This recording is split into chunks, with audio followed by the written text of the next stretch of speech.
So this girl, her name's Kara, and Kara is about to get kidnapped by a motherfucking serial killer. So one day, Kara had just stayed the night at her friend's house, and she's helping her friend with her chores, and she volunteers to go outside and water the plants. So Kara heads out to the front yard, she grabs the hose, and she starts watering all the flowers and bushes. And that is when she notices a car driving by.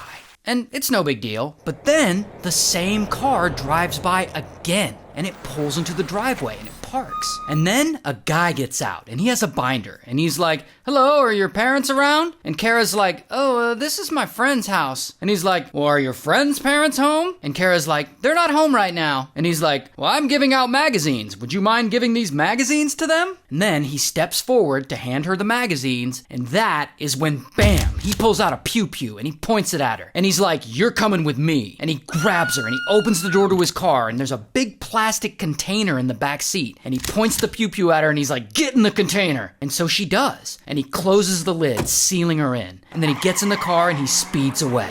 And poor Kara, she's in this container and she's just panicking. About 10 minutes later, the car pulls over and the guy opens the container and he ties Kara up and he makes her get back in. Then they drive a few more minutes before the car stops again. And it stops in the parking lot of an apartment complex. And the kidnapper, he gets out of the car and he picks up the container with Kara inside and he drags it into his apartment. A few minutes later, he opens it up, and Kara, she's still inside, and she's still tied up. So he lets her out, and then he sits down with her, and he starts asking her lots of questions and writing down the answers on a legal pad, like he's interviewing her. And he wants to know her full name, her address, the names and addresses of her friends. He wants to know about her boyfriend, her sexual history. It's weird. And once he's done with this weird-ass interview, he straight up threatens her. He's like, "Do everything I say, or there will be consequences." And then he reminds her that he has a pew-pew. And then, shortly after that, he unfortunately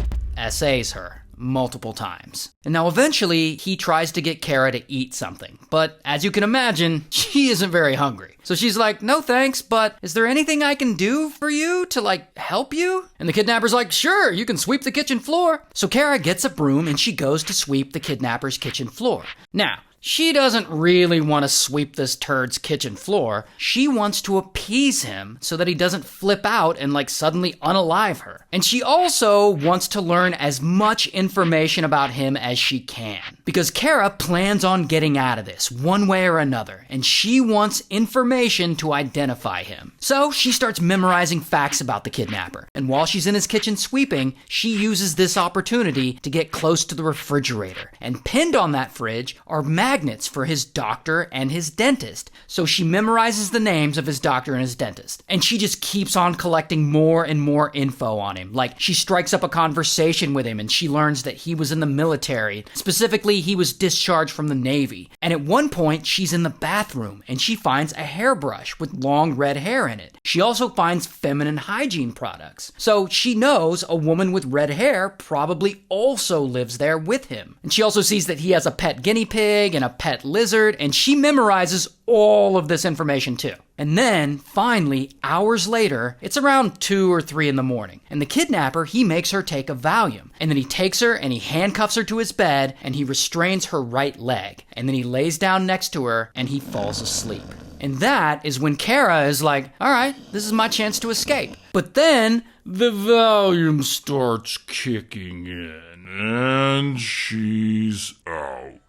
Hours later, Kara wakes up, and it's just starting to get light outside, and she's still handcuffed, and she's still tied up. And she looks over, and the kidnapper, he's still asleep. So she tries to slide her hands out of the handcuffs, but it's not working. They're on too tight. But then she notices the handcuffs are attached to a rope with a quick link, which is like one of those little link things. So as quietly as she can, she bites down on it and she clamps her teeth around the screw. And somehow she loosens it enough to slide the handcuffs out. Then she uses her free hands to disconnect her leg restraint, and silently she slides out of bed. And luckily the kidnapper, he's still asleep. So she tiptoes through the apartment, and then, bam, she runs out the front door and into the complex parking lot. And outside, there's a car driving by, and she runs straight toward it, and she waves her arms to flag it down, and the car, it stops, and the guys inside are like, "What the fuck is is this? And she's like, I was just kidnapped and I escaped. Take me to the police, please. So these guys, they drive her to the sheriff's department. And there, she's like telling the officers the whole story. And the deputy, he's like, okay, can you help us find this guy's apartment? And Kara's like, hell yes, I can. So they drive her back over to the apartment complex to try and find this apartment.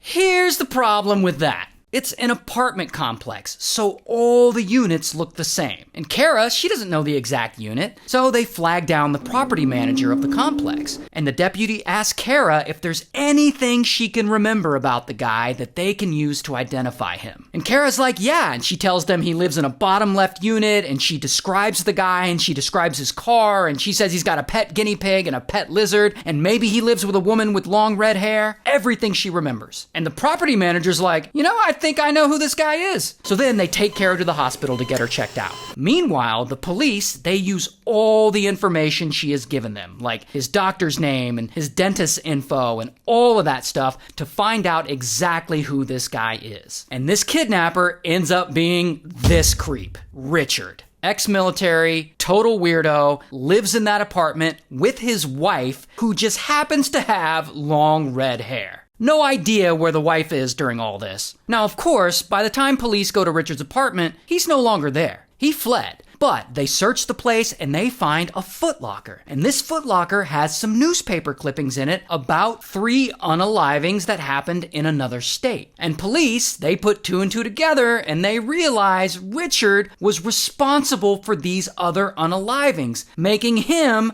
a serial killer. Meaning Kara legit just escaped from a f***ing serial killer. 2 days later, police actually track Richard down. He's been staying in a hotel in Florida. But by the time they get there, he's gone. He fled again. But shortly after that, police actually spot him driving. And they try to pull him over and he's like, F you, you'll never get me. And he speeds away and then this whole thing turns into like this massive high-speed chase. So Richard's driving and he's trying to get away and police, they go and they throw down one of those spike strip things to puncture his tires. And he runs over the spike strip thing and then pow, his tires pop. And then kaboom, he crashes his car. And police, they got him surrounded. And they're like, we're sending in a canine unit. And so they send in a canine dog to attack him. And the dog rushes in and it bites Richard because he's a good dog. And then Richard, he suddenly pulls out a pew-pew and he unalives himself. And interestingly enough, Kara, she eventually ends up getting her life together and healing. And she actually goes on to work in law enforcement, specifically for the sheriff's department that was working on her case. And she got to work on cases of SA and abuse, and she gets to help other survivors like her. And today, she's still thriving. She has a true crime podcast, and she's got a pretty popular TikTok account. So,